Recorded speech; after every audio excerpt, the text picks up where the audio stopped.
चलिए इसमें एक गहरी डुबकी लगाते हैं।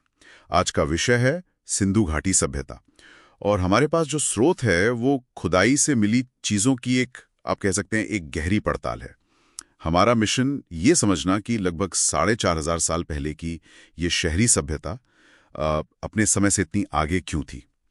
जब 1920 के दशक में इसकी खोज हुई तो इसने भारतीय उपमहाद्वीप के इतिहास की कहानी को मतलब 1500 साल और पीछे धकेल दिया।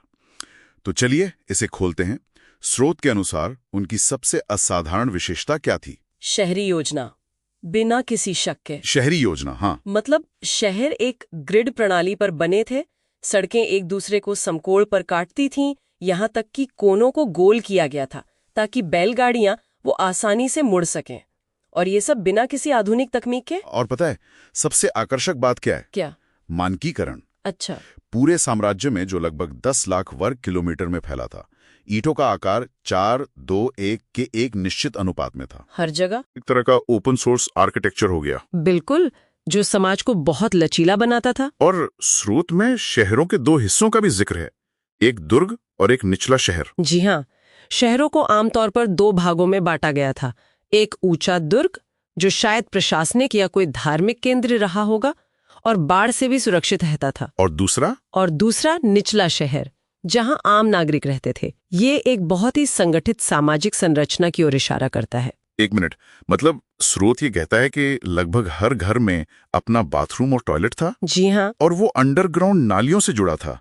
ये तो आज के कई शहरों से बेहतर व्यवस्था है। बिल्कुल, यही स्वच्छता के प्रति उनका जुनून था जो उन्हें इतना आधुनिक बनाता है। कमाल है। और इन नालियों में सफाई के लिए जगह जगह पर ढक्कन वाले गड्ढे भी थे, मैनहोल, जिन्हें हम आज मैनहोल कहते हैं। हाँ, ये उस युग में कहीं और नहीं देखा गया था। अच्छा, अगर उनका शहरी जीवन इतना व्यवस्थित था तो वो खाते क्या थे?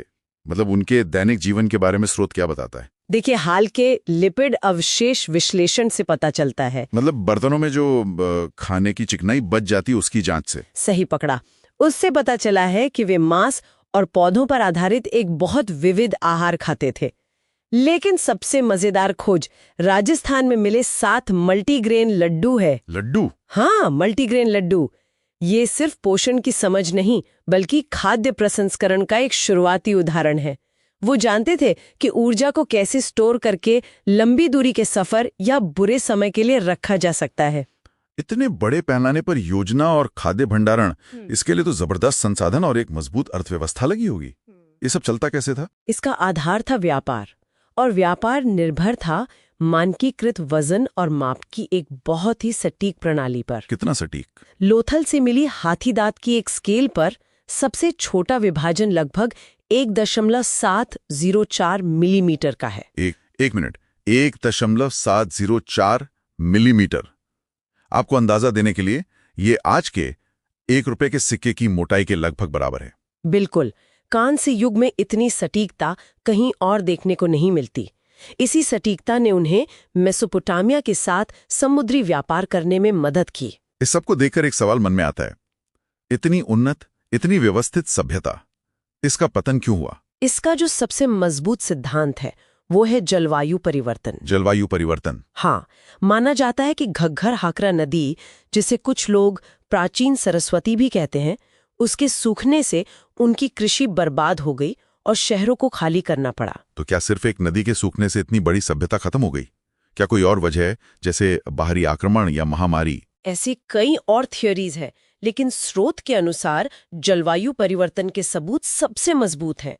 हाल ही में राजस्थान में एक प्राचीन जलमार्ग की खोज भी इसी बात का समर्थन करती है कि नदी ने शायद अपना रास्ता बदल दिया होगा, जिससे लोगों को पलायन के लिए मजबूर होना पड़ा। तो संक्षेप में, एक ऐसी सभ्यता जिसके पास शानदार शहरी योजना थी, बेजोड़ स्वच्छता थी और एक मानकीकृत अर्थव्यवस्था थी, फिर भी वो प्रकृति की शक्ति के आगे टिक नहीं पाई और अपने पीछे छोड़ गई सबसे बड़ा रहस्य, उनकी लिपि। एक ऐसी लिपि जिसे आज तक कोई पढ़ नहीं सका है। और यही विचार सोचने के लिए है।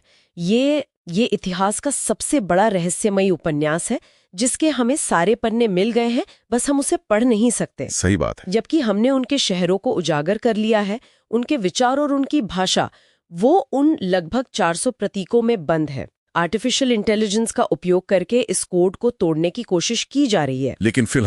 लेकिन फिलहाल सिंधु घाटी के लोग हमसे अपनी ईंटों और नालियों के माध्यम से बात करते हैं, अपने शब्दों से नहीं। अगर हम उन मूक प्रतीकों को समझ पाते तो वे क्या कहानियां सुनाते।